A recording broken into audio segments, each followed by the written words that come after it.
Hey everybody, good to see you. Merry Christmas to you. I'm Rick. I wanted to just do a quick little Christmas greeting. I sometimes get asked the question, how do I help my kids or young people or grandkids or whatever, how do I help them to not just think about stuff at Christmas time, presents and stuff, things like that? First of all, that's all cool stuff.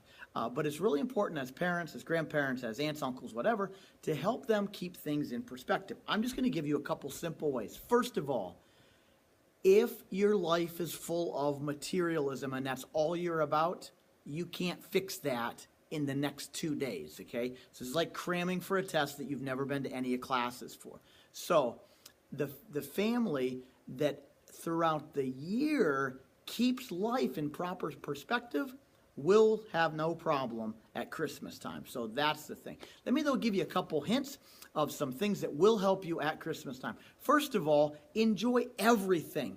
Don't get, embrace everything about the holiday and keep it all in perspective. So enjoy it all. Enjoy the decorations, the whole thing, the presents. Go for it, whatever it would be. Keep it in perspective.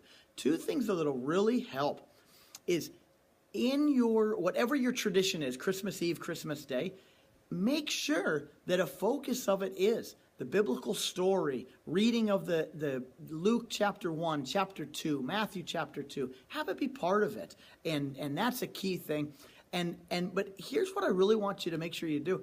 Man, a Christmas Eve service has a lot of validity. These are things that your family and people will remember throughout their lifetime, and also they are awesome times. This is usually the time that churches are putting on their best, and so you're getting a really good shot at things. And so get to a Christmas Eve service. They're all over the place. Most churches have them. They're all different times, so one is going to fit you.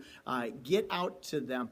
We at Praise Fellowship, which is where I'm on the stage right here, ours is at 9 o'clock on Christmas Eve. It's a pretty awesome service. It's well worth coming to, if for no other reason, to see how 300 or 400 very small candles get extremely bright, and there's huge symbolism in that. But it's a great service. The other thing that happens once every handful of years, 5, 6, 7 years, is Christmas Day falls on a Sunday. Well, a lot of people view that as a negative. Oh no, I would never go to church. Well, let's think for a second. Maybe once every 7 years, this year I think it was 5 years, 5 or 6 years ago we had one on Sunday.